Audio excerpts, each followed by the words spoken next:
All right, guys, so plan for today is I'm going to hopefully do some pretty decent bench press, and I'm going to be doing some incline, I reckon. So I'm going to go for some lighter weight incline today versus the last session you saw me do was arms. I did do some pressing, but it was much more of a flat level of incline, and also I did close grip. So completely different grip on this one, completely different angle of the bench, and now trying to target front delts and upper chest versus mainly just the tricep. So I had a rest day yesterday, so I didn't just go straight into this session. So yeah, chest and shoulders have had a bit of a rest, but that should be good. And then I'll keep you guys updated as we go through the week. But yeah, got some big sessions planned this week. So yeah, let's see how we get on with the first set of bench. All right, so I've got to do a voiceover for this one, people. So anyway, straight into the session here. I'm going super light for me, which is not light completely, but yeah, just as you've seen in the past few videos, been going real heavy on this incline bench, and yeah, I've been enjoying it a lot. But to be honest with you guys, I would say try and vary your bench press and your chest press a little bit more. So if you're only doing one type of press per week, that's not terrible, and if you are progressing with that and you're enjoying it, that's fantastic. But yeah, for most people, they could benefit from a flat press, maybe on a barbell, and then maybe an incline press on a Smith or a dumbbell, and then also a chest press machine of some sort. I wouldn't focus on training your lower chest with a decline, because most people do have a developed lower chest, and if you don't think you do, it's probably just because you've got quite a lot of body fat covering that. But I'd focus on upper chest most of all, because a lot of people do lack that. So yeah, what you could do instead is do some flies later on dumbbells. So you could go for dumbbell incline flies. It's difficult with the pec fly machine. You can sort of differentiate the angles based on where you have the seat, but ultimately I'd say cables and dumbbells are probably the kind of second easiest and third easiest things to target your chest. But there's so many alternatives. Like, you'll get some fantastic machines which target the upper chest as well. It just depends how much equipment you've got. But obviously, a lot of the guidance that I'm going to give is based on kind of minimal gym equipment, so that a lot of people can actually use it. And to be honest, for me, I've always used like the basics for chest. I've never used any fancy chest machines, anything like that. But obviously, if you have access to that and it works for you, then yeah, that's fantastic. So as you can see here, go into absolute failure and into the partial reps for these incline presses, which at this point in time when I'm doing the voiceover, I will say, guys, I've actually kind of held off a little bit from doing the partials on the incline press, just purely because I just feel knackered in the sessions, because I'm really far into this diet now. So yeah, at this point in time, I probably had a lot more energy, and I was only a few weeks into the actual diet itself. But yeah, as you can see here, still going super strong, moving on to the shoulder press as well. So I would advise you guys, like you see me do on the bench press, to wear your wrist wraps here. So that just really helps keep your wrists stacked, which basically just means fists kind of pointing towards the ceiling and trying to keep them as rigid as possible. So that way the force distribution is going straight through your forearm up into the actual weight itself, and then you can press that kind of as efficiently as possible. So yeah, I'd recommend that. Even if you don't think you've got bad wrists, it can just really help your pressing power. It's not essential, but you could give it a go. And I think I even do wear a belt on this one sometimes, because it does help me keep really situated on this when I'm trying to press those heavy weights. So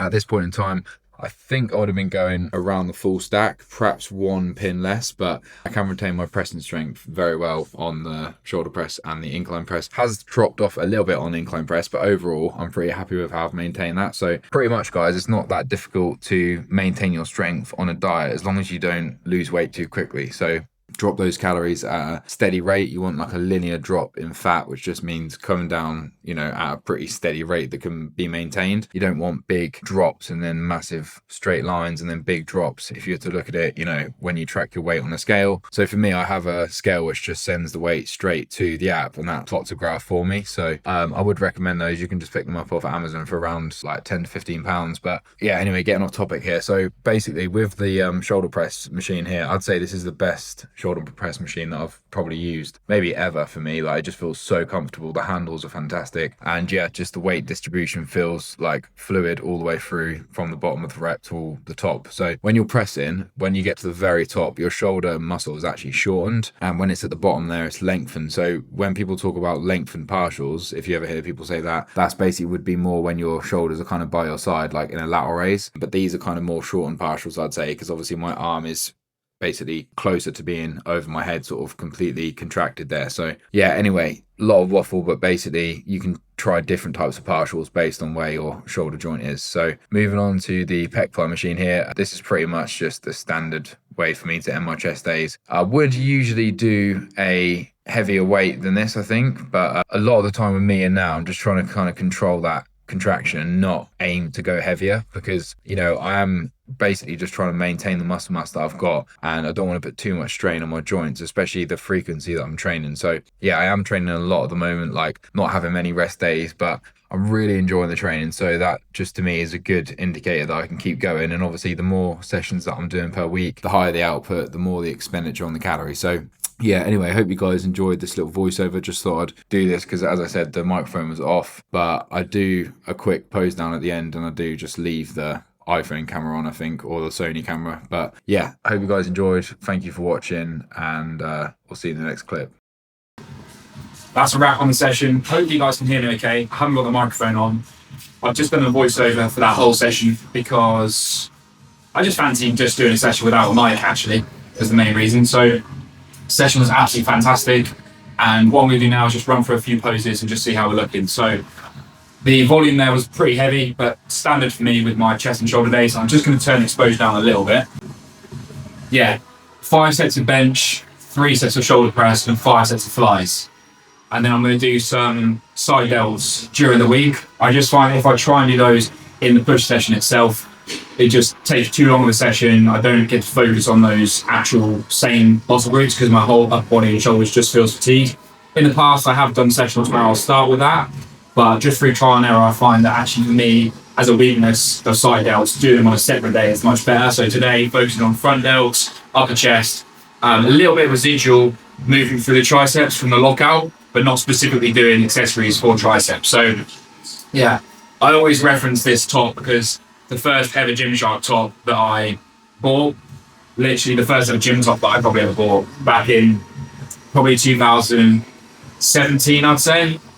And now nearly a decade later, it's still held up. So really, really sick quality back in the day. I don't buy too much stuff from there anymore, so I couldn't comment on these style of tops, but I just love how the form fits the chest, etc. Obviously, I'm still able to fit it now because when I bought it, I was much higher body fat. So yeah, it's a nice top anyway. But we'll run through some proper poses now anyway, and see how we're looking body fat wise. But yeah, just good to see, even using a top as a reference moving forward, like how did you feel, like how's it looking, etc. But yeah, so this morning I was 228.6 pounds, so I'm still around that 228 mark.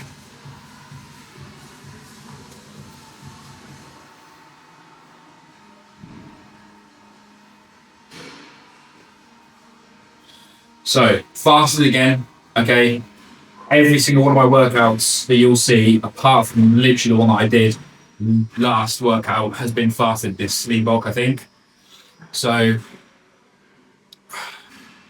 obviously, I've just done chest, shoulders, triceps. So those are going to be the muscles which are the most pumped. Even from not doing specifically side delts, just from pressing overhead, you can see the delts are coming in there. A little bit of triceps from doing that press.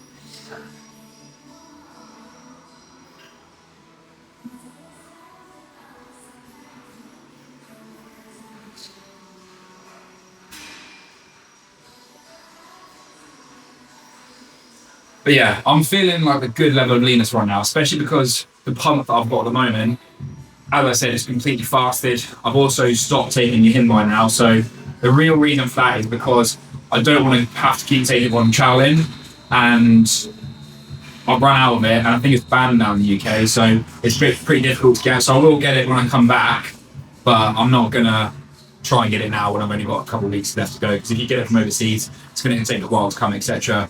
And you do have to keep increasing the dosages. So if I just start now, then I believe you dry out from it. So like this week should look pretty crazy. But yeah, let's just run for a few more poses before we get out of there. So sort of standard chest and shoulders, double bicep, vacuum. Okay. Bit of side chest.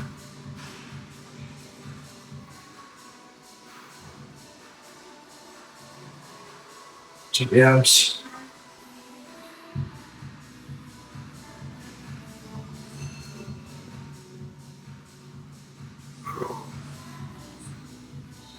Obviously, back's not pumped, but we'll just see how it looks anyway. Very good poses.